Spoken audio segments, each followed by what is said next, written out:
তো আজকে রান্না করলাম হচ্ছে মাছ ভাজা।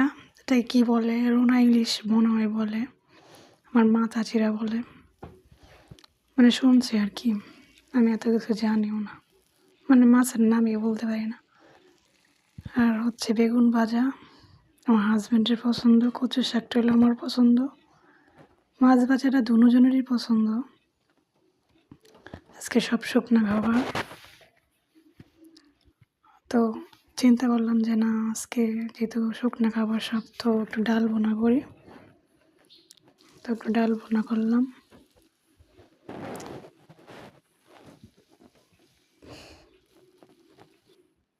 যদি ভালো লাগে ভিডিওটা তো লাইক কমেন্ট করেন। ফার্স্ট টাইম ভয়েস দিয়ে ভিডিও করলাম, জানি না কেমন হয়েছে।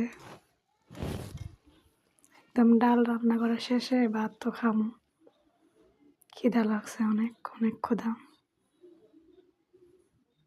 তো আমার কাছে সবচেয়ে ভালো লাগছে মাছের ভুনাটা, মানে মাছ ভাজাটা আর কি। আপনারা কি বলেন জানি না, আমরা মাছ ভুনা বলি, বাট ভিডিওতে মাছ ভাজা বলছি প্রথম, মানে সবার বোঝার সুবিধার্থে। কচু শাকটাও ভালো লাগছে মোটামুটি।